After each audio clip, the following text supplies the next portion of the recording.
संत कबीर की उलटबासी और संत कबीर के शब्दों के गहरे अर्थ जानने का एक सामूहिक प्रयास।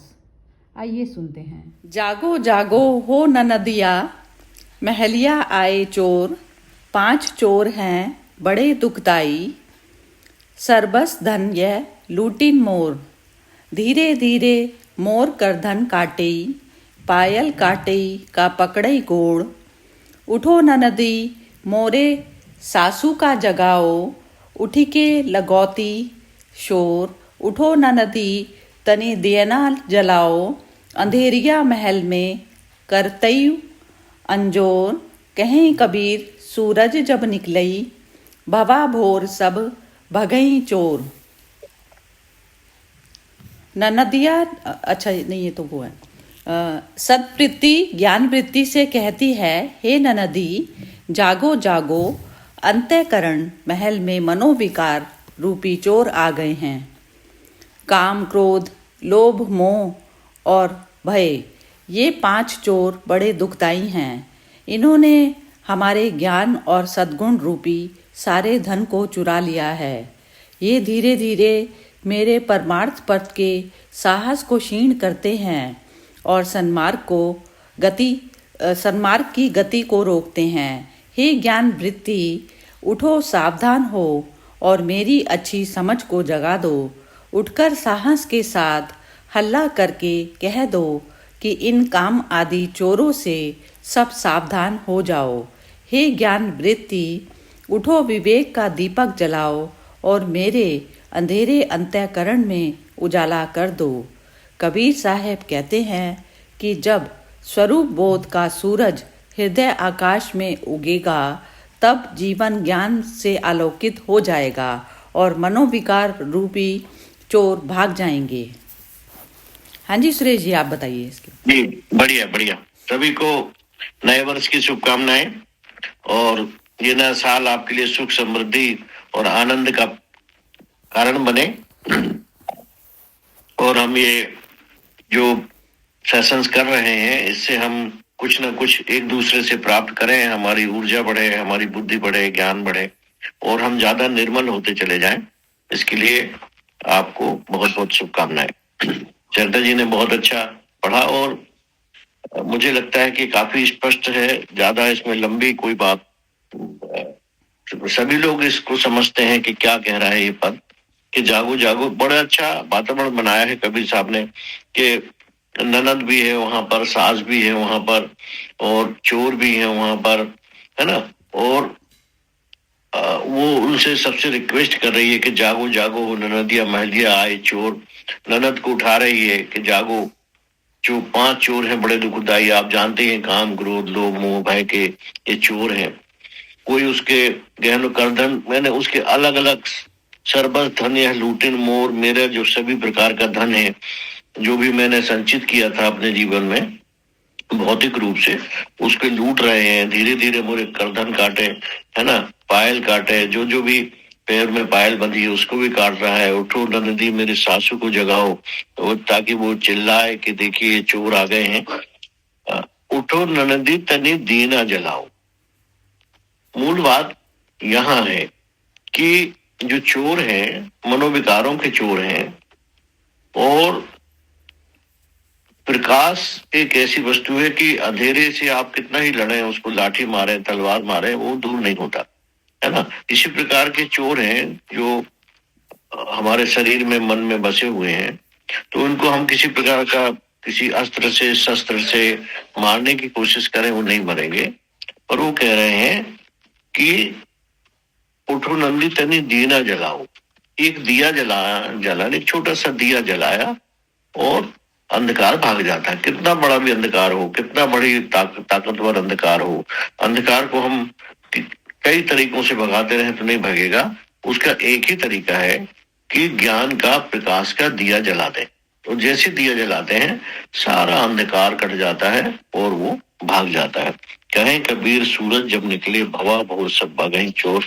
और जैसे ही सूरज निकलता है, जैसे सुबह होती है, जैसे ज्ञान का प्रकाश हमारे भीतर प्रवेश करता है, सभी प्रकार के चोर भाग जाते हैं। तो इस पद में संक्षेप में यही कहना है, लेकिन हम इसको थोड़ी सा समझने की कोशिश करें कि मीन्स सुरेश जी, अंजोर मीन्स अंजोर का तो मुझे भी वो वहां की अवधी भाषा में है ये शब्द। कटकोड़ महल में करते हाँ, अंधेरिया महल में करते ही अंजोर। अंधेरे महल में मुझे पता नहीं है, अंजोर वहां का शब्द है और इसमें उसका अर्थ भी नहीं दिया है ना। मैं पता करके बताऊंगा, किसी अवधि वाले व्यक्ति से पूछूंगा, है ना। उजाला ये होगा इसका। हाँ, अच्छा, हाँ, अंधेरिया महल में करते ही अंजोर, हाँ, जो भी होगा तो पूछ के बताऊंगा। मुझे अभी अंजोर का शब्द नहीं पता है। तो वो स्थानीय शब्द होते हैं और जो व्यवहार में उपयोग होते हैं, और अब भाषा भी दिन प्रतिदिन बहुत पुरानी हो रही है, तो ये शब्द जो होते हैं वो उपयोग में नहीं आते, तो धीरे धीरे उनके शब्द भी बदल जाते हैं और उनके अर्थ भी बदल जाते हैं कई बार। तो चलिए मैं पता करके आपको बताऊं। तो मूल बात यह है कि हमें हमारे सारे चीजों को सुधारने के लिए, जिसकी बात कह रहे हैं कि मनोविकार रूपी जो चोर है, तो उसके मर्म को जानना पड़ेगा, है ना। तो मन के जिस तरह से काम करता है, उसकी तकनीक को, उसके तरीके को, कि किस किस तरह से मन काम करता है और वो कैसे कैसे शरीर को प्रभावित करता है, ये थोड़ा समझना पड़ेगा। और हमारे मन में विकारों का उद्गम कैसे होता है, और यदि जो विकारों का उद्गम हो गया तो वो कोई किताबों से दूर होने वाला नहीं, उपदेशों से, और कोई उपदेशों से दूर होने वाला नहीं, वो किसी प्रकार के अन्य जो प्रयास है उनसे भी दूर होना उतना संभव नहीं है। उसके लिए हमें स्वयं काम करना पड़ेगा, स्वयं हमें अपने मन को समझना पड़ेगा, मन की वृत्तियों को समझना पड़ेगा, अपनी अनुभूति से जानना पड़ेगा, क्योंकि प्रत्येक व्यक्ति की अपनी अपनी क्षमता, अपनी अपनी ऊर्जा, अपना अपना ज्ञान है, अपनी अपनी समझ है। इसीलिए हमें उसको अंतर्मुखी होकर समझना पड़ेगा। बाहर की चीजों को हम कितनी भी समझने की कोशिश करें, वो नहीं आएगा। और इस शरीर की और मन की सच्चाइयों की तरफ हमें हिम्मत करके घुसना पड़ेगा कि हमारा शरीर किस तरह काम करता है और इसकी सच्चाइयां क्या है। और इसकी सच्चाइयां जानने के लिए हमें सूक्ष्म से सूक्ष्मतम और मन की और गहराइयों को कह सकते हैं जिसको, और अनुभूतियां कह सकते हैं जिसको, उसकी तरफ जाना पड़ेगा, जो कि इस भौतिक जगत का अंतिम सत्य है। और इसलिए बुद्ध का आप लोग अध्ययन कर रहे हैं, वो बार बार कहते हैं कि इस संसार में दुख है, दुख के कारण है, कारण का निवारण है, कारण के उपाय हैं, पर वो उपाय आपको स्वयं करना पड़ेगा, आपको उस रास्ते पर चलना पड़ेगा। किसी के रास्ते के बता देने से आप उस स्थान पर नहीं पहुंच सकते। उसके लिए आपको अपने हाथ, पैर, शरीर, मन, बुद्धि सबको श्रम करना पड़ेगा, मेहनत करनी पड़ेगी, तभी आप उस रास्ते पे। तो हम ये समझने की कोशिश करते हैं कि हम सूक्ष्म से सूक्ष्म तक की तरह, मोटे मोटे तौर पर, मैं बहुत गहराई में तो नहीं जाने की कोशिश करूंगा, पर जिन लोगों ने भी यदि विपश्यना की है तो काफी कुछ हम उस गहराई में पहुंच पाते हैं। तो ये पाया गया है, और जैसे बुद्ध के दर्शन में भी है कि चित्त जो है 121 प्रकार के चित्त होते हैं और 52 प्रकार की चित्त वृत्तियां होती हैं। चित्त और चित्त वृत्तियां, एक तो, अब इसकी गहराई में हम ना भी जाएं कि 121 प्रकार के चित्त के कौन कौन से होते हैं, और क्योंकि वो तो और 52 प्रकार की चित्त वृत्तियां हमें पता भी चल जाए तो उससे कुछ नहीं होने वाला, क्योंकि कोई रटने से काम नहीं चलेगा।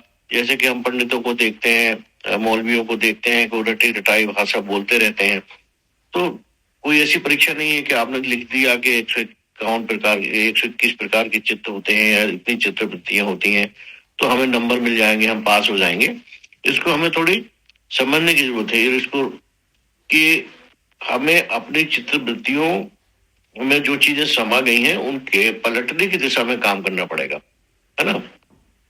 अनुभूति किस तरह पर काम करना पड़ेगा, और जब हम इसको जान लेंगे तो धीरे धीरे हमको वो तकनीक भी आ जाएगी कि हम अपनी चित्रवृत्तियों को कैसे बदलें, कैसे पलटें, कैसे हम अपने इस चित्त को निर्मल करने का प्रयास करें।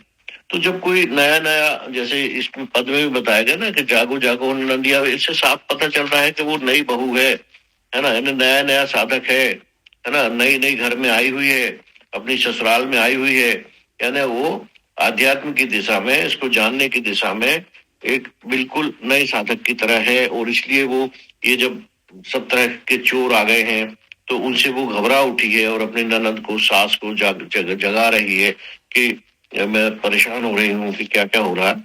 तो इसको हमें ऐसा समझना चाहिए कि जो हमारा मानस है, जो हमारा शरीर है, उसके चार खंड होते हैं, है ना। जैसा कि बुद्ध दर्शन में, मैं बुद्ध दर्शन के हिसाब से ही बता रहा हूँ, अलग अलग दर्शनों में ये अलग अलग प्रकार हो सकते हैं। एक खंड होता है विज्ञान का खंड, है ना। विज्ञान का खंड यानी आज की भाषा में हम साइंस को विज्ञान कहते हैं, पर पुरानी भाषा में विज्ञान का खंड उसको कहते हैं जिसमें कोई भी हमारे जीवन में घटना घटी तो वो उसका आभास उसको होता है विज्ञान खंड को। सबसे पहले कोई भी घटना घटी, आंख में, नाक में, कान में, जीभ स्पर्श में कुछ भी हुआ तो उसका नोटिस लेता है वो। हमारा एक ऐसा सिस्टम है कि पहले जो विज्ञान खंड है वो उसका नोटिस लेता है। जरा सी कोई खटपट हुई, कान में खटपट हुई, कुछ सुनाई दिया, तो हमारा जो विज्ञान खंड है वो उसको नोटिस लेता है कि हाँ कुछ खटपट हुई है। हमारे शरीर में कोई स्पर्श हुआ तो वो तो लेकिन हाँ कुछ स्पर्श हुआ है, बस इतना ही वो, मतलब जो विज्ञान खंड है वो इतना ही जानता है। आंख में कुछ देखा हमने, रूप को देखा, सौंदर्य को देखा, कुरूपता को देखा, वो विज्ञान का जो खंड है वो जान लेता है कि हाँ हमारे शरीर के जो ये अंग है इनमें क्या हुआ है। तो वो एक संकेत की तरह बस समझता है। और फिर दूसरा जो खंड है वो है बुद्धि का खंड, संज्ञा कहते थे उसको पुरानी भाषा में, संज्ञा का खंड कहते हैं उसको। वो उसको फिर पहचानने की कोशिश करते हैं, अरे ये स्पर्श किया तो किस तरह का स्पर्श है ये, है ना। ये प्रेम भरा है, ये वासना भरा है, ये क्रोध भरा है, या कैसा स्पर्श है ये, है ना। बच्चे का स्पर्श है, ममता का स्पर्श है, ये कौन से प्रकार का स्पर्श है। यदि हमने किसी चीज का स्वाद लिया तो कड़वा है, मीठा है, ये विज्ञान खंड ने तो जान लिया कि हाँ कुछ हलचल हुई है हमारे शरीर में, उसका नोटिस कर लिया उसने। और जो बुद्धि का खंड है वो अपनी याददाश्त के हिसाब से, अब जो पुरानी याददाश्त है उसको कि हाँ इसके पहले जब स्पर्श हुआ था तो वो क्या स्पर्श था, या वो क्या स्वाद था, या वो क्या मैंने देखा था, या वो क्या ध्वनि थी, है ना। ये हमारे बुद्धि और संज्ञा के खंड में काफी लंबे समय से जो हमारे जीवन में अनुभवों में पड़ा रहता है, उसके आधार पर फिर वो उसका विश्लेषण करता है और पहचानता है, मूल्यांकन करता है। अब वो मूल्यांकन में आता है कि यार इस तरह से तो इसने जो हमें कभी कुछ बोला था तो क्या बोला है, तो उसने कहा गाली बोली है, या कोई बुरा शब्द बोला है, अपमान किया है। तो जैसे ही बुद्धि विश्लेषण करती है कि ये गाली है, या ये विश्लेषण करती है कि नहीं ये तो बहुत अच्छी बात है, इन्होंने बहुत अच्छा कहा है, तो हमारे जीवन की जो बहुत सारी घटनाएं संग्रहित होती हैं उस खंड में पहले से ही, समझ लो कि एक बॉक्स में जो बहुत सारी चीजें रखी होती, उनके अनुभव पे अनुसार ये विश्लेषण करता है अब कि ये हमारे लिए सुखद है या दुखद है, ये हमारे लिए बहुत बुरा है या बहुत अच्छा है। और फिर एक पूरे शरीर में तरंगे ही तरंगे, तरंगे ही तरंगे, तरंगे ही तरंगे उठती हैं, जो ये भीतरी काम है। और इनको आप ध्यान की पद्धतियों से, साधना की पद्धतियों से देख सकते हैं कि किस तरह से हमारे शरीर के भीतर तरंगे उठ रही हैं, प्रकंपन हो रहे हैं। शरीर के अंदर ही अंदर की प्रक्रियाएं हैं, बहुत तेजी से चलती हैं, जल्दी जल्दी हम समझ नहीं पाते। जो लोग बहुत संवेदनशील होते हैं उनको जल्दी समझ, और जिनके बहुत सारे मेल जमा होते हैं अहंकार के, इसके, वो जल्दी से समझ में नहीं पाते। पर जो लोग साधना में होते हैं वो इन प्रकंपनों को समझ सकते हैं, इन कंपनों को समझ सकते हैं, इन संवेदनाओं को समझ सकते हैं कि वो जल्दी से पूरी धारा चल पड़ती है और बुद्धि इसका एनालिसिस करती थी। अब जैसे उसको एनालिसिस कर लिया तो तीसरा खंड उसको बोलते हैं वेदना। वेदना का अर्थ आज के संदर्भ में तो हम समझते हैं कि दुख को हम वेदना कहते हैं, लेकिन इसको और सरल करने के लिए हम समझ सकते हैं संवेदना, है ना। तो बहुत सी संवेदनाएं, अब संवेदनाएं आप अच्छी तरह से जानते हैं, दुखद संवेदना या सुखद संवेदना, या तो दुखद संवेदना आएगी या तो सुखद संवेदना आएगी। अब जैसे दुखद संवेदना आई तो फिर हमारा चित्त जो है वो कहता है कि नहीं ये नहीं होना चाहिए, एकदम रिस्ट्रिक्शन करके खड़ा, ये नहीं आना चाहिए मुझे। सुखद हुई तो हाँ ये आना चाहिए और आना चाहिए, बस यही हम फंस गए। यदि सुखद है तो और आना चाहिए और आना चाहिए, हमारा मन, हमारा मस्तिष्क, हमारी चित्तवृत्तियां उसकी डिमांड करने लगती हैं। वो दुख तो नहीं नहीं नहीं नहीं नहीं चाहिए, नहीं चाहिए, नहीं चाहिए। तो ये जो संवेदना है, ये हमको इसी स्तर पे समझने की जरूरत है कि वो राग की है या द्वेष की है। दो तरह की संवेदना होगी, या तो वो ऐसी होगी जिसे हम बहुत पसंद करते हैं, जिसको लोभ, लालच, कुछ भी कह सकते हैं, मोह, अभी शब्द आया, मोह कह सकते हैं। और एक दुखद संवेदना होगी जो तृष्णा की होगी, नहीं हमको नहीं चाहिए, इसको नहीं चाहिए, बस यहाँ पे चलता रहता है। और ये जो संवेदनाएं चलती हैं, खूब चाहिए या नहीं चाहिए, नहीं चाहिए, ये तब्दील होती है चौथा जो हमारे शरीर का खंड है, संस्कार में। यहां से संस्कार निर्मित होते हैं कि जब बहुत तीव्र कोई भी चीज चलती है, बार बार रिपीट होती है और गहरी होती है, तब फिर संस्कार निर्मित होता है। इसी को हम कर्म संस्कार कहते हैं। कर्म संस्कार यहीं से निर्मित होता है। कि अब वो कैसे निर्मित होता है कि पहला तो देखिए, हमने देखा कि जो विज्ञान का खंड है वो सिर्फ नोटिस करता है, उसका कोई बहुत ज्यादा काम नहीं है, वो सिर्फ नोटिस करता है कि हाँ अपने शरीर में स्पर्श हुआ, ये हुआ, ध्वनि हुई, स्वाद हुआ। संज्ञा उसको पहचानती है अच्छी तरह से, बुद्धि उसको पहचानती है, एनालिसिस करती है, फिर संवेदनाएं जगती हैं वेदना के स्तर पर, और फिर इन तीनों चीजों के पश्चात वो एक संस्कार का निर्माण शुरू होता है। और संस्कार जितने बलवान होते जाते हैं, अब इस संस्कार को मोटे तौर पे सरल भाषा में हम ऐसा समझ सकते हैं कि एक संस्कार ऐसा होता है कि पानी में जैसे आपने पत्थर मारा या लकड़ी मारी, तो वो थोड़ी देर की एक तरंग उठी और समाप्त हो गया।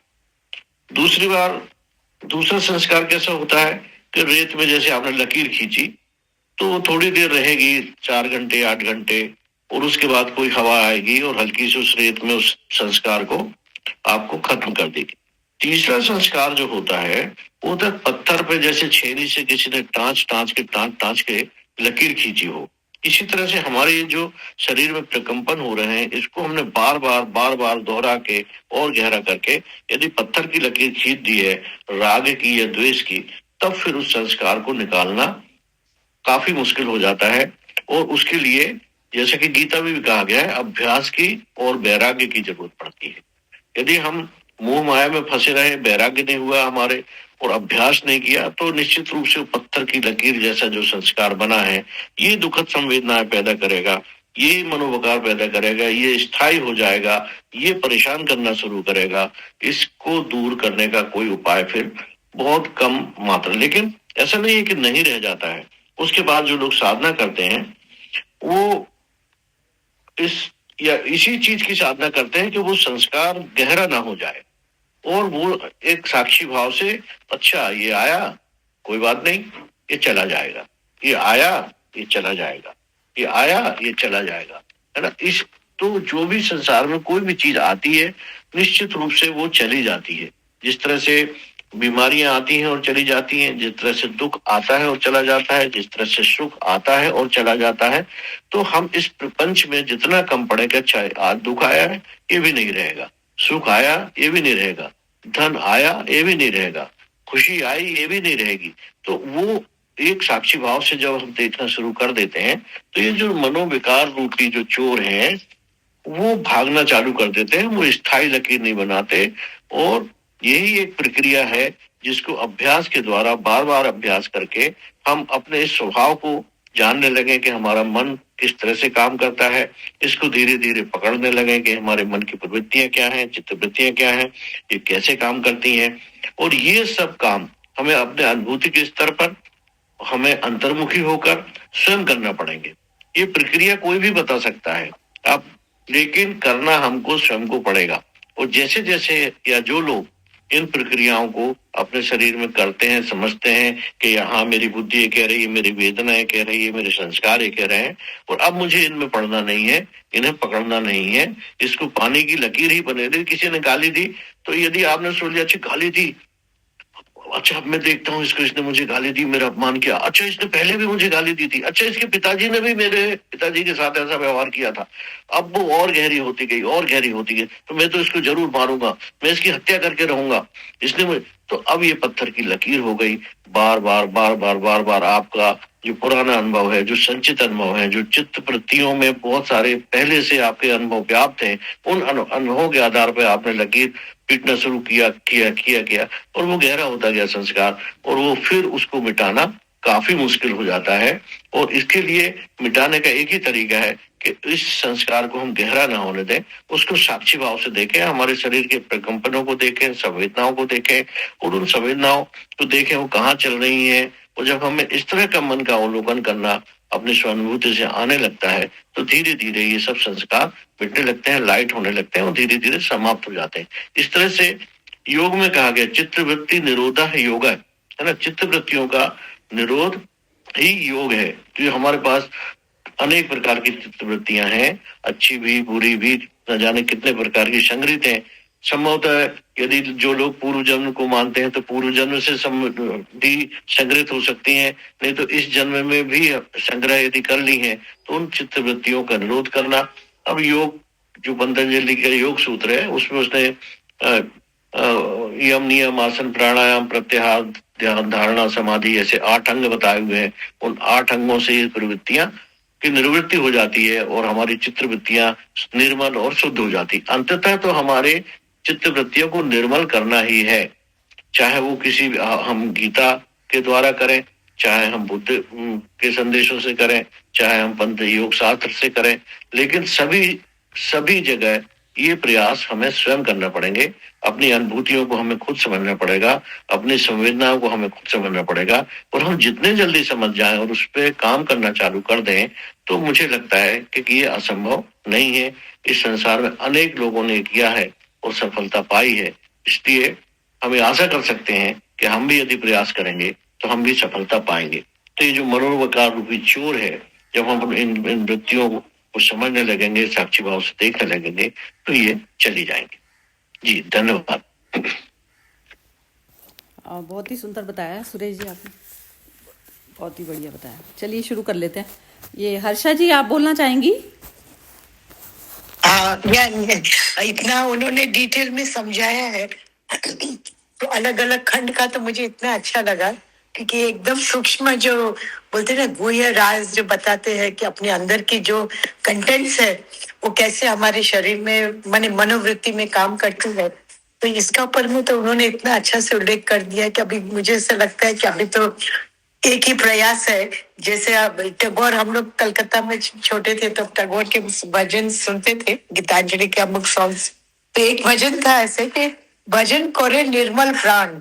तो प्राण को कैसे निर्मल बनाए, वही तो पूरी प्रयास होती है कि यदि हम लोग एक भी लकीर नहीं रखे राग द्वेष की, खास कर माफी की भावना रखे, शुभ भावना रखे, तो वो जैसे जैसे हमारे संस्कार बदलते जाएंगे ना, तो वैसे वैसे हमारी जो है ना ये वृत्तियां भी बदलेगी, क्योंकि वृत्तियां हमारी जो आवेश की वृत्तियां जाती रहती है।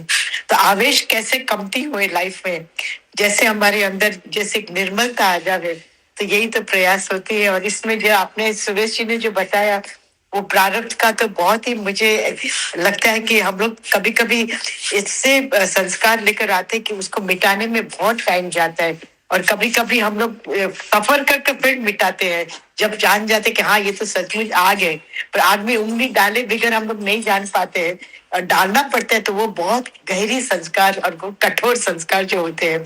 तो ये जो है बहुत ही उन्होंने समझाया, बहुत क्लियर समझ में आ जाता है कि हमारे अंदर में कौन कौन से अभी भी जो वृत्तियां हैं जो संस्कार द्वारा प्रबल हो जाती है, उसको हमको देखना है, हमारे संस्कार को भी देखना है कि जो मूल कारण है जो सब वृत्तियां की, उसको भी संस्कार को हम कैसे बदले तो जीवन में कुछ परिवर्तन आ सके।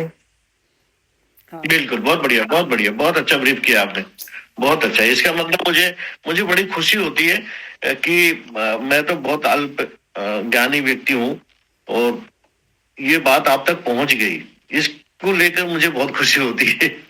नहीं, सही बात है। नहीं नहीं, अपने यहाँ में सेल्फ इम्प्रूवमेंट का लिए तो आते हैं। और जैसे जितना जितना ज्ञान हमको जैसे सूक्ष्म में भी मिलती है ना, तो हमारी अवेयरनेस भी कहाँ कहाँ तो जैसे उन्होंने कहा ना, अंजोर का मतलब क्या है, तो वो मैंने गूगल में सर्च किया, वो उजाला प्रकाश।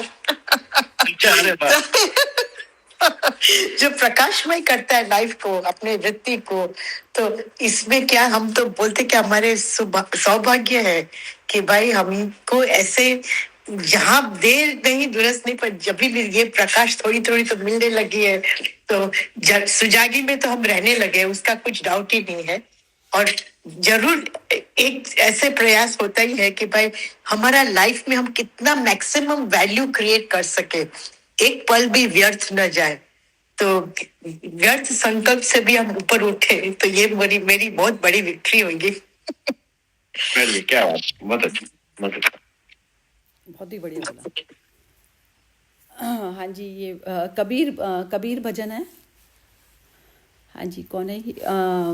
कबीर उत्तम जी, आप बोलेंगे? जी, आज तो मैं थोड़ा लेट जुड़ा, तो मैं आज बहुत अच्छा लगा। जैसे कि पटेल जी ने कहा कि जो भी आता है वो कुछ समय के लिए चला जाता है, इस तरह अच्छा लगा आज का। तो अब मैं बहुत ज्यादा नहीं बोलूंगा, मैं सुन ही रहा हूँ। धन्यवाद। बढ़िया। मोना बोलो तुम। ये मुझे तो यही बोलना है, ये मतलब लाइफ में जैसे वो मतलब दिन रात आते जाते हैं, ऐसे ही सुख दुख भी आते जाते हैं। जैसे ये बोला मतलब सुख आता है तो इंसान सोचता है भी ये ठहर जाए, और सुख आए दुख में मतलब घबरा जाता है। ये नेचुरल है, मतलब प्रकृति में होता है, इंसान ऐसे घबरा जाता है। लेकिन वही साक्षी भाव में मतलब हम मतलब सुनते हैं, बोलते भी हैं भी साक्षी भाव में देखो ये वो, लेकिन जिसके साथ जब वो आता है ना दुख सुख, तो वो उसको ज्ञान फॉलो करना उस टाइम पे बड़ा क्रिटिकल हो जाता है, नहीं फॉलो होता। बहुत ही कोई ज्ञानी हो वही मतलब ज्ञान भाव से देख सकता है, अभी अभी दुख आया तो चला जाएगा। या फिर मतलब धैर्य रख के, साक्षी भाव में धैर्य रख के भी, जहाँ जैसे रात नहीं रहती तो दुख भी नहीं रहता, सुख भी नहीं रहता, ऐसे धीरज रखना पड़ता है, पेशेंस। बहुत ही बहुत बढ़िया, बहुत बढ़िया, बहुत अच्छा, सटीक बोला है, बिल्कुल सटीक बोला। बिल्कुल बिल्कुल बिल्कुल बिल्कुल। ये सब ज्ञान की बातें हैं ना, ये सब गायब हो जाते हैं जब दुख आता है तो। जैसे हमें मालूम है कि मतलब हमें एक दिन मरना है, लेकिन जब हम किसी की नियर डियर का डेथ का देखते हैं, तब हमें उस टाइम पे तो वो डेथ ही या वो ही दिखाई देता है ना, तब हमें ज्ञान कहाँ दिखाई देता है? बिल्कुल नहीं बिल्कुल। दिखाई देता। इसी को मोना जी कहा जाता है कि ये कैसे आएगा, ये अभ्यास से आएगा और वैराग्य से आएगा। ये जब हम रोज रोज इसका अभ्यास करेंगे तब हाँ आएगा। जी। एक दिन में नहीं आ जाएगा कि जिस दिन हमको दुख हुआ उस दिन आ जाएगा। ये हमारे दैनिक जीवन जो चीजें आ रही हैं, तो हम छोटी छोटी चीजों का अभ्यास करें, फिर वो बड़ी चीज, जो छोटा पत्थर उठाए फिर बड़ा पत्थर उठाए फिर उससे बड़ा पत्थर उठाए, तो फिर बहुत बड़ा पत्थर भी हम उठा पाएंगे। इसीलिए गीता में कहा गया है कि ये कैसे होगा, बार बार पूछता है वो कहते हैं कि ये अभ्यास से होगा और वैराग्य से होगा, है ना? हाँ जी, हाँ जी। बहुत अच्छा, बहुत ही बढ़िया। हाँ जी, नीलम जी बोलिए अब। जय श्री कृष्णा। सब इतना अच्छा बोल रहे हैं, सुनने में आनंद आ रहा है। सरिता जी का सुने। आप बोलेंगी? ऐसे नहीं पता नहीं। वैसे सुरेश जी ने तो बहुत अच्छी तरीके से डिटेल्ड वाला जो है ना वो किया है। मेरी तो ना भाषा थोड़ी सी कम समझ पाते हैं सभी, क्योंकि मेरे को तो ये है कि जैसे अपनी याद बस बहुत ज़्यादा ज़रूरी है। याद जब आ गई तो सब कुछ ही जो बॉडीली लेवल पर और मन के लेवल पर मुझे ना ऐसा लगता है जैसे अहिल्या टाइप की जो है ना वो करते, जैसे मन का जब तक मन एक्ट कर जाता है ना और आप सोते रह गए, तो बस फिर वो ही चीज़ मेरे लिए पाप है। बस वो मन में जो बैठी वृत्तियां हैं उसको सिर्फ आत्मा भाव ही सिर्फ काट पाता है। वो लेजर लाइट की तरह है। जितने भी संस्कार हो, सब कुछ हो, आपके संस्कार हावी हुए, तो क्या होता है जब आप जागे हैं, आपका पूरा पूर्ण सूरज उदय है, तो जितनी भी वृत्तियां हैं आपकी, आप वृत्तियों को ना कंट्रोल करना होता ना छोड़ना होता, वृत्तियों का यूज करके खत्म कर देते हैं आप उसको। वृत्ति तो रहेंगी वहां पर। वृत्ति एक टूल मात्र है।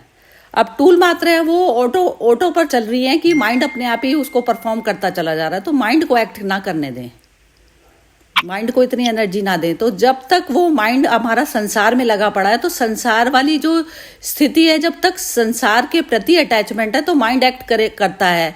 अब लेकिन इस बर्थ में और ह्यूमन बर्थ में मेरे पास में ये पावर है कि मैं अपनी पावर का इस्तेमाल करूं, तो माइंड को वो चीज़ ना करने दूं। तो उसमें माइंड को जो दिए जाते हैं योगाभ्यास और इस तरीके की जो चीज़ें दी जाती है, माइंड को जैसे एक वो कह दिया जाता है ना कि कुत्ते की पूंछ को आप सीधा कर दीजिए, तो माइंड तो लगा रहना चाहता है और माइंड ही अपने आप को बड़ा बनना चाहता है कि मैंने जब किया तब किया, तपस्या की, वो बैठ नहीं पाता खाली।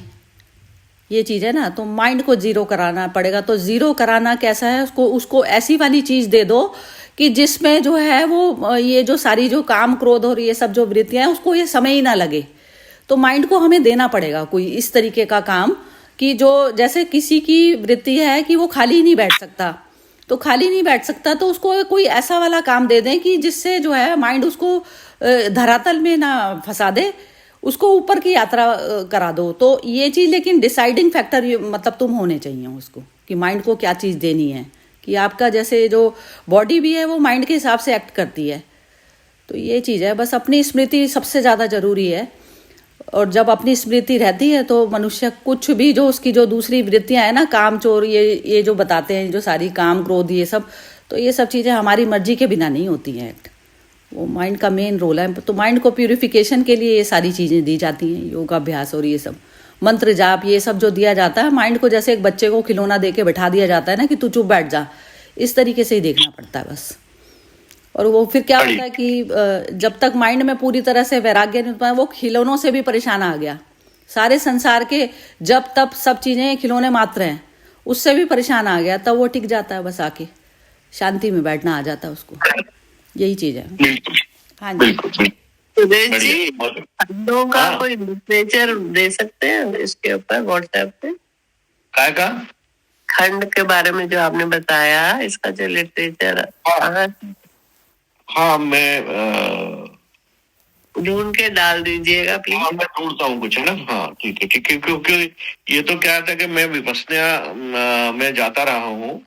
तो या कभी आप लोग में से कोई विपश्यना में गया है क्या? नहीं, मैं तो। अच्छा, तो विपश्यना के बारे में जानते भी होंगे आप लोग कि ये विपश्यना का मतलब होता है कि विशेष तरह से अपने आप को देखना, है ना। इसको विपश्यना बोलते हैं। विपश्यना, पश्यना का मतलब होता है देखना, और वी का मतलब होता है विशेष तरह से। तो बुद्ध ने ऐसे करीब 2500 ध्यान की पद्धतियां विकसित की, अलग अलग। क्योंकि ध्यान की पद्धतियां भी अलग अलग इसलिए जरूरी हैं क्योंकि प्रत्येक मनुष्य को कौन सी सूट होती है ना। जैसे किसी को क्या सूट होता है, किसी को क्या सूट होता है, किसी को कुछ सूट होता है। चूंकि मनुष्य की प्रवृत्तियां अलग अलग हैं, इसलिए उसको कौन सी चीज ठीक लगती है। कहते हैं ना, संसार में सब लोग अच्छे होते हैं, पर हमको कौन सूट करता है और किसके साथ हम सहज महसूस करते हैं, है ना। वो व्यक्ति जिसके साथ हम सहज महसूस नहीं करते, किसी दूसरे व्यक्ति का बहुत अच्छा मित्र है, मतलब वो उसके साथ सहज महसूस करता है, उसके साथ मित्रता महसूस करता है। तो लोग सभी अपने अपने ढंग से अच्छे होते हैं, है ना। और ये अलग बात है कि वो हमारी वृत्तियों से नहीं मिलता है, इसलिए हमको वो उतना ज्यादा सहज नहीं लगता। तो उन्होंने ऐसी बहुत सी पद्धतियां विकसित की, पर ये पद्धतियां भारत में धीरे धीरे समाप्त हो गई, है ना। धीरे धीरे एक काल के साथ होता ना, उसमें मिलावट होती जाती है। जितना भी शुद्ध ज्ञान है, जिस तरह से दवाइयों में मिलावट होती है, उसी तरह ज्ञान में भी मिलावट होती जाती है। और जो नए पंडित पुरोहित आते हैं या उसके जो ठेकेदार आते हैं, उसमें जैसे अपन आज देख ही रहे हैं पूरी दुनिया में जिस तरह से तांडव मचा हुआ है, ये सब ज्ञान के में मिलावट हो जाने के कारण, उसके जो व्याख्याएं हैं वो गलत हो जाने के कारण ये सारा तांडव मचा हुआ है। तो वो धीरे धीरे समाप्त हो गई।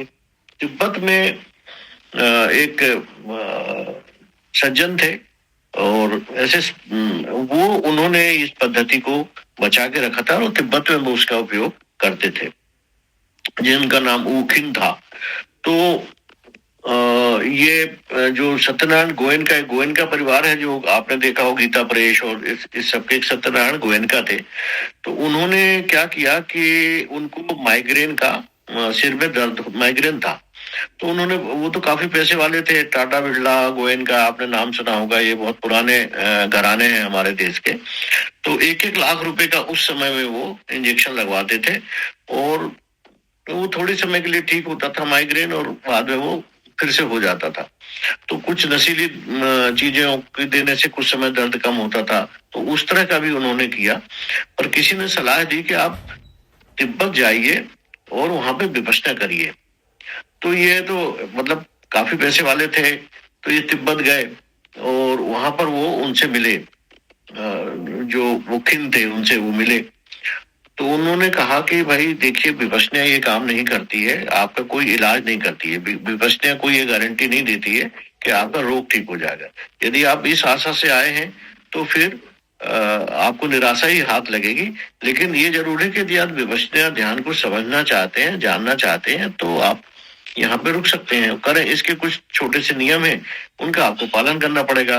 जैसे नशा नहीं करना है इन दिनों, फिर कोई दूसरी साधना पद्धति का उपयोग नहीं करना है। जैसे आप मान लिए कोई भगवान को किसी किसी प्रकार के माला को जप रहे हैं या कुछ भी आप कर रहे होंगे अपने जो भी पारिवारिक आपका है, तो ये तो बहुत ही ज्यादा सगुणपंथी थे। कृष्ण भगवान को और दूसरे लोगों को बहुत ज्यादा मानते थे, इतना मानते थे कि जिसे कहते हैं कि बिल्कुल कातर भाव से, है ना, रोने लगे, मतलब ईश्वर के सामने खड़े होके दया भाव से, करुणा भाव से, ऐसे ऐसे थे। तो इनको लगा कि ये तो बड़ा गड़बड़ हो जाएगा, हम इस तरह की प्रार्थनाएं और पूजाएं करते हैं, वो पूजाएं छुड़ा रहे हैं।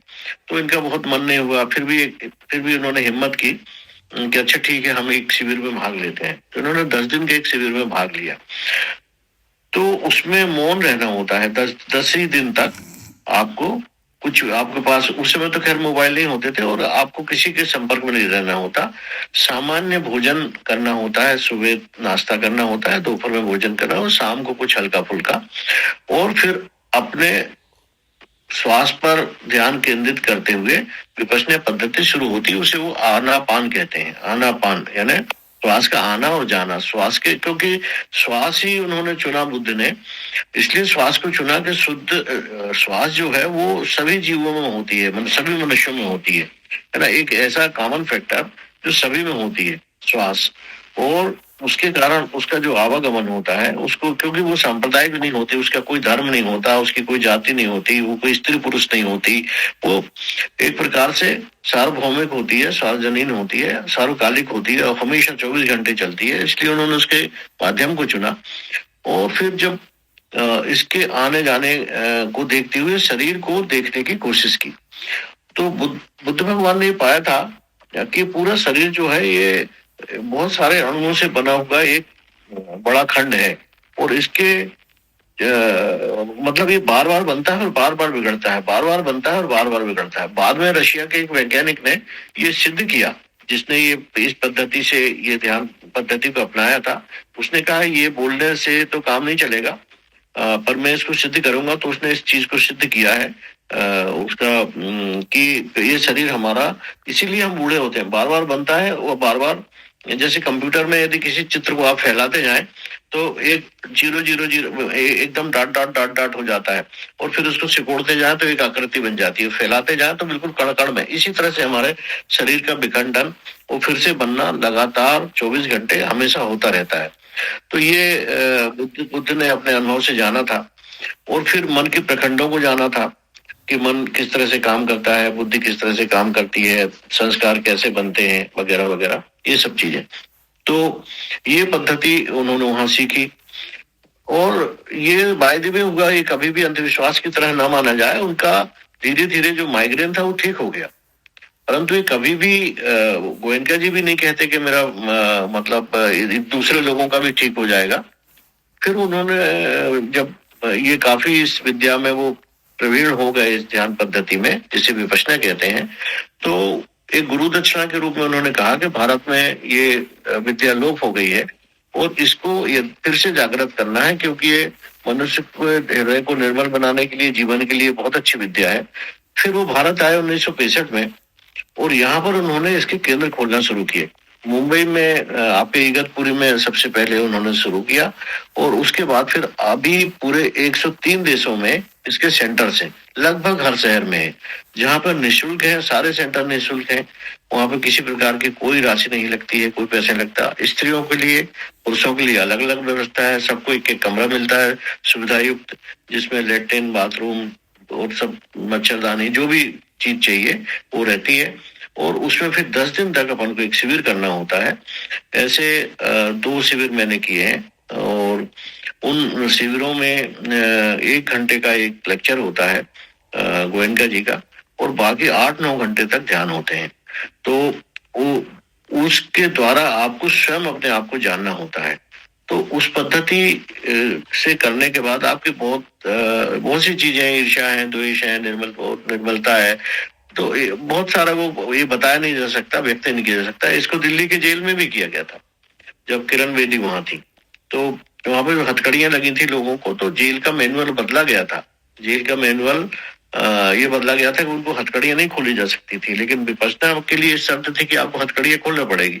वहां पे खूंखार अधिकारी वो थे, अपराधी थे, तो लेकिन वो बेड़ियां खोली गई और किसी ने किसी पर अटैक नहीं किया, और लगातार 10 दिन तक इसका शिविर हुआ। बहुत सारे जो नशाखोर थे उन्होंने नशा छोड़ा, बहुत सारे जो अपराधी थे उनके अपराध की प्रवृत्तियां दूर हुई, और उसका एक व्यापक अध्ययन भी किया गया, और पूरी दुनिया में इसके अध्ययन किए गए हैं, और उसमें पाया गया है कि इस पद्धति से मतलब बहुत लाभ होता है, और ये प्रचलित है और निःशुल्क है पूरी दुनिया में। 103 देशों में, अमेरिका से लेकर कई देशों में है, और यहाँ पे भी, इंदौर में भी है, दिल्ली में भी है, सब जगह है, इसके केंद्र है। तो कभी आप लोगों को अवसर मिले तो उसमें जाइएगा। तो उसमें ये बताया गया था। तो अब जितना मुझे याद रह गया था वो मैंने आपके सामने व्यक्त किया। वो लेकिन ये सिर्फ मैंने पढ़ के या सुन के नहीं, इसको मैंने एहसास भी किया है। जो ये जो 4 खंडों के बारे में मैंने आपको बताया, इसको एहसास भी किया है। तो इस तरह से यदि अपन एनालिसिस करके जाए कि हाँ ये संस्कार हमारा बहुत गहरा हो रहा है, तो हम तुरंत उसको देखना चालू कर दें, उसे गहरा ना होने दें, और समझ में आ जाए तो आप खुद ही गहरा नहीं होने देंगे। करे मैं तो कहाँ के पछड़े में पड़ गया, इससे तो और ज्यादा पत्थर की लकीर बन जाएगी मेरे मैं इसको नहीं ग्रहण करना चाहिए। तो इस तरह का है ये। तो इसका कोई लिटरेचर होगा तो मैं आपको बताऊंगा, है ना। ये सारी वृत्तियों में ये जो अहंकार वृत्ति होती है ना, मेन वो होती है जो मैं, तो वो मैं पे जाना पड़ता है, बिल्कुल मूल तक जाना पड़ता है। तो वो अहंकार वृत्ति शरीर भाव से उठती है। तो अब कोई भी जो चीज होती है, वो जैसे कहते हैं ना, अटैक किसी ने भी किया तो वो अहंकार वृत्ति फौरन जो है उस पे आ जाती है, रिवेंज वाली भावना आ जाती है ना। तो ये सारे काम विकार सारे उत्पन्न होते ही वहीं से ही हैं। तो अहंकार वृत्ति को अहंकार वृत्ति जाएगी उसी से ही, कि शरीर भाव बिल्कुल ही पूरी तरह से शून्य कर लेवल पर आओगे तो तब जाके होती है काम। तो बस अभ्यास तो बहुत ही ज्यादा जरूरी है, और याद जरूरी है कि मैं हूँ कौन। रियल को एक्ट करे, मतलब मन को ना एक्ट करने दें। तो बस यही आपको जो है बार बार करना पड़ता है। मन को पूरी तरह से, जो मन बार बार संसार की डिमांड करता है ना, तो वो जो जब तक वो चीज चलती रहेगी तो आपने मन को करने दे रहे हैं। तो मन को करने देने में बहुत एज भी हो जाती है जिनकी, तो वो उनके साथ में भी वृत्तियां इतनी ज्यादा मजबूत और वो सब हो जाती है, तो वो एज से नहीं जाता। वो बहुत छोटे बच्चे में भी हो जाती है वो चीज। यदि बच्चे को भी यदि स्टार्टिंग से बता दिया जाए कि आप जो है कॉन्शियसनेस या अवेयरनेस है, आप सिर्फ बोध मात्र हैं, और साक्षी भाव का जिसने स्वाद नहीं चखा ना, तो ये खाली भी बैठाने की जो प्रक्रियाएं की जाती हैं कि मन को वो टेस्ट आ जाए, खालीपन का, शून्य का टेस्ट आ जाता है ना। तो टेस्ट जब तक साक्षी भाव का नहीं आया ना, जो देखने वाला जो था, जो मेरे मन के एक एक एक्ट को जो देखने वाला था, तो देखने वाले का टेस्ट आना जरूरी है। जब तक बिल्कुल बहुत सही बात कही, वो बिल्कुल सही बात कही। आपको साक्षी भाव को जैसे जैसे मजबूत करते जाएंगे, वृत्तियां अपने आप मतलब वो पहचान लेती हैं, अरे ये तो देख रहा है। जैसे चोर होता है ना, वो ये होता है, अरे कोई देख रहा है तो भागता है। तो देखिए ना, इस पद में भी वही है कि वो चोर भाग गया, है ना, भया भोर सब भागे ही चोर, है ना। जैसे वो देखता है कि हाँ ये देख रहे हैं, है ना, तो अपराधी जैसा होता है वो, तो कि कोई देख रहा है तो फौरन भागता है। वो इतना कठिन नहीं है, वो सिर्फ आप देखना शुरू करो, लठ मारने की जरूरत नहीं है उसको, या तलवार चलाने की जरूरत नहीं है, वो तुरंत भागता है। वो कहते हैं ना, जैसे दिया आते ही अंधेरा अपने आप गायब हो गया, तो अंधेरा मन हो गया। तो मन अपने आप बिल्कुल। गायब हो जाएगा आपके आपके प्रकाश होते ही। तो वो बस हर समय एक एक क्षण सुरेश जी, एक एक मतलब एक क्षण भी आपका उसके बिना गया ना तो बस वही है काम। मैं तो जो मन के जो एक्ट को है ना, मन के एक्ट को ये कहा जाता है जैसे वो किसी दूसरे पुरुष का जैसे संग एक स्त्री कर रही है और अपने जो रियल जो पति है उसके साथ में अनाचार कर रही है, तो वो चीज होती है। मन जब एक्ट करता है तो इस तरीके से जब तक नहीं लेगा ना मनुष्य, तो वो जो शरीर का भी जो कहते हैं ना, जैसे शरीर का मन मिसयूज कर गया तो वो मन को एक्ट, वो रियल आपने रियल पति को जो है देखना है, अपना रियल जो हस्बैंड हमारा है कौन, तो चेतना चैतन्य जो है, रियल चैतन्य परम चैतन्य जो है वो हमारे हस्बैंड है। तो वो मन को हर वक्त उसमें लगाना पड़ेगा, बिल्कुल। एक एक सेकंड। चलिए, बहुत ही सुंदर सेशन रहा। और बाकी किसी को कुछ कहना है तो बोलिए, किसी को भी, हर्षा जी, कबीर भजन और मोना, नीलम जी, हाँ जी, किसी को भी कुछ कहना है अनम्यूट करके बोल सकता है, नहीं तो फिर खत्म करेंगे। हाँ जी हर्षा बहुत सुंदर, नहीं बहुत सुंदर था, अभी कुछ बोलने का रहा नहीं है। और इन्होंने विपासना का इतना अच्छा समझा दिया ना, क्योंकि मेरे नेव्यू नीस सब बहुत करते हैं पर मैं कभी नहीं करी हूँ, पर इसका जो प्रयास है वो बहुत सुंदर है। और मैं अभी समझ सकती हूँ क्योंकि दोनों बैंक, एक बैंक में है एक फाइनेंस में है, बहुत स्ट्रेस में रहते हैं। तो 2-3 बार तीन लोग कर आया है, हरियाणा में भी गए हैं और वहाँ जहाँ दिल्ली से नजदीक होते हैं ना वहाँ करते हैं, पर वो लोग बहुत बोलते कि हमें बहुत फायदा होता है। तो आपने इतना अच्छा से समझाया तो मुझे भी अभी समझ में आ जाती है कि बहुत सुंदर प्रतिक्रिया हो रही है। विपसना जो चलता है ना हर्षा जी, जैसे जो विपसना चलेगा ना, विपसना यदि आपका घर में भी, तो आप शरीर की माइंड की पूरी पोटेंशियलिटी को यूज कर पाएंगे। हम यूज ही नहीं कर पाते क्योंकि हमारे अंदर जैसे विपसना देखने वाली जो स्थिति आ जाती है, तो उसमें आप प्रॉपर तरीके से आप बॉडी और माइंड आपका दोनों फ्री है एक्ट करने के लिए। तो जो मूवमेंट जब कर पाते हो ना आप, तो वो कोई नहीं, सही वो बात है, टेस्ट अल्टीमेट टेस्ट होता है वो। अल्टीमेट टेस्ट तो घर में होकर विपासना करना वो बहुत मुश्किल है, पर वो फिर नॉट इम्पॉसिबल, आलस नॉट इम्पॉसिबल। नहीं ये पॉसिबल, लेकिन ये घर में ही बनाना पड़ेगा ना। जब 15 दिन से आखिर तो घर में ही आना है, कितना टाइम आना जावर करेंगे ना। आखिर तो घर में ही स्थापित करना है ना सब चीज को। देखने वाली स्थिति तो हमेशा घर में रहती है, तो आप बॉडी का एक एक एक्शन जो है ना, जो आलस नाम की जो चीज होती है वो टिकती नहीं सही, है बॉडी की। और वो जो एक फ्लेक्सिबिलिटी जैसे कहते हैं ना, माइंड जो है स्टिफनेस है एक तरीके की, और बॉडी में जो फ्लेक्सिबिलिटी आती है वो आती भी उसी से ही है, उसी से ही आती है। सही बात है, फ्लेक्सिबिलिटी ना। तो बॉडी कुछ नहीं कर पाती, बॉडी से आपको काम लेना है तो आप अपने हिसाब से ले लेंगे उससे जो चाहिए। बिल्कुल, बहुत अच्छा। एक मैंने कोट पढ़ी थी कि intelligence is not wisdom, but wisdom is makes you flexible. You know, हम लोग विजडम में जैसे आते जाएंगे ना, सच की खोज में जो बोलते हैं ना, तो उसमें हमें फ्लेक्सिबिलिटी आ ही जाएगी, क्योंकि हम लोग नरम निर्मल होते जाएंगे। तो जितना निर्मल होंगे उतना हम लोग फ्लेक्सिबल होते जाएंगे। और जितना अहंकार में इंटेलिजेंस आ जाता है वो, और विजडम में नम्रता आ जाती है। तो इंग्लिश का एक जो मैंने बहुत अच्छा एक कोट पढ़ा था, तो बहुत डीप है बट वेरी ट्रू। जैसे आपने कहा ना कि जैसे you can be more always flexible to जैसे सर्कमस्टेंसेस। इसमें क्या होता है ना, जैसे हम वर्ल्डली प्रोमिसेस में हम जैसे डील करते हैं। सपोज कीजिए कि मैंने आपसे कुछ प्रॉमिस कर दिया कि मैं कल आपसे मिलूंगी, और वो सब चीजें ना, जैसे वर्ल्डली जो चीजें हैं बिल्कुल भी मैटर नहीं करती। मैं अपने ही प्रॉमिस को, अभी इस समय मेरे पास में कोई दूसरी चीज आ जाती है और वो ज्यादा इंपॉर्टेंट है, और इस समय जैसे कहते हैं ना, नेचर ने आपको दूसरा प्लान कराया आपके लिए। तो आप अपना मैंने मन आपके साथ जोड़ा था अपना, तो वो मन की नहीं ना, नेचर ने जो प्लान किया हमें उस फ्लो के साथ जाना है। अब नेचर ने जो प्लान किया है, जो सामने जो कोई एक्सीडेंटल कोई मूवमेंट आ गया है उसको अटेंड करना है मुझे, तो मैं आपके प्रॉमिस पे ध्यान नहीं दूंगी। तो ये जो है ये फ्लेक्सिबिलिटी आ जाती है। तो फ्लेक्सिबिलिटी, जब माइंड की फ्लेक्सिबिलिटी आ जाती है तो बॉडी अपने आप चलेगी माइंड के अकॉर्डिंग। सही बात माइंड उसमें जाना। तो इसलिए मूवमेंट का जो हमारे जो प्लान होता है ना, हमारे जो धाराशायी हो जाते हैं। तो वो जो एक अवेकन जो मनुष्य जो होता है, वो जब जागता है ना, तो वो सामने जो है कोई प्लान नहीं करता।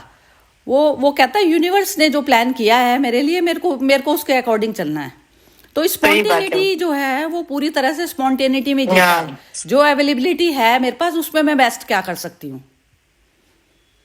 सही बात है। ये स्पॉन्टेनिटी जो आपने कहा वो बहुत जरूरी होता है, क्योंकि उसमें क्या हो जाता है, मन का हलचल नहीं रहता है। क्योंकि जैसे मैं एक उदाहरण देती हूँ, गुरुवार का दिन मेरे 2 प्रोग्राम थे, पर मेरे को और कुछ कमिटमेंट था। 2 मिनट मन चला कि मैं मिस करूंगी हमारे, पर फिर मेरे को जगह कि नहीं, स्पॉन्टेनियसली ये सेवा मैं हंस हंस कर क्यों नहीं करूँ, और जितना टाइम है मैं उसमें क्रिएट वैल्यू करूँ कि मैं हमेशा उस तत्व के साथ जुड़ी रहूं। मेरे को कुछ कंपल्शन ना लगे कि मैं इसको छोड़ा और इसको, इसलिए मैं ये मिस कर रही हूँ। तो मिसिंग फैक्टर जो होता है ना, वो हमें स्पॉन्टेनियस नहीं रहने देती है। तो हमें वो एक्सेप्टेंस भी कर लेना है कि ईश्वर का जो भी मर्जी होता है, या यूनिवर्स का, जो भी आप बोलेंगे ना, उसके हिसाब से हमें फ्लो करना है। बढ़िया, हाँ यही मैं समझाना चाह रही थी। इसे बहुत बहुत अच्छे से ये मेरा गुरुवार को ये अनुभव था। इसलिए मेरे बहुत जल्दी समझ में आ गया। अर्चा जी कुछ प्लान ही नहीं करती, वैसे प्लान करना ही छोड़ चुकी, क्योंकि हमारी प्लानिंगों से कुछ भी नहीं होने जाने वाला। सही बात है, हमारे प्लान से कुछ नहीं चलता है। सही बात है, प्लान किया है उसके अकॉर्डिंग जो आपका होता है उसी फ्लो में बहलो बस। बस सही बात है। सही अच्छा सेशन हो गया, बहुत अच्छा सेशन होगा। तो इसे कहते हैं ना कि इसे कहते हैं कि जब दोनों जानकार मिलते हैं, जैसे बुद्ध और महावीर जब मिलते थे तो लोगों को, ओशो कहते हैं ना कई बार कि वो विहार करते थे। विहार का नाम इसलिए विहार है क्योंकि वहां पे महावीर भी विहार करते थे, बुद्ध भी विहार करते थे। विहार का मतलब होता है आवागमन करना, एक स्थान से दूसरे स्थान पर जाना। तो वहां के स्थानीय लोगों को ये होता था कि अरे 2 विद्वान आज मिलेंगे यहाँ पर और बहुत इनमें बहस होगी। तो वो जब दोनों इकट्ठे हुए उस एक ही गांव में, दोनों विद्वान जब इकट्ठे हुए तो वो भी मौन, वो दूसरे भी मौन। सब लोग सोचे कि हम तो सोच रहे थे कि बड़ा वाद विवाद होगा, बड़ा मजा आएगा, शास्त्रार्थ होगा। तो उन्होंने कहा कि जो मैं जानता हूँ वो ये भी जानते हैं, तो अब इसमें क्या बात करना है ना। इसमें वो भी मौन, वो भी मौन। तो हम लोगों का ये जो सेशन है वो ऐसा है कि हम आदान प्रदान कर रहे हैं, है ना। कि आपको भी, आप भी उसको जानते हैं, हम भी उसको जानते हैं, एक दूसरे से आदान प्रदान करते हैं, कहीं बहस नहीं करते। और ये जो आदान प्रदान है, इससे हमारा मन दिन प्रतिदिन और निर्मल होता जा रहा है और हम एक दूसरे से काफी कुछ सीख रहे हैं। यही इस सेशन की खासियत है। बिल्कुल बढ़िया, थैंक यू। खत्म कर बहुत बहुत अच्छी सीख मिलती है हर रोज। देखिए इतना अच्छा लगता है। चलिए ठीक है, ओके जी। निगम जी आपको कुछ कहना है? नहीं, सबको जय श्री जय श्री कृष्णा, जय श्री कृष्ण, जय श्री कृष्ण।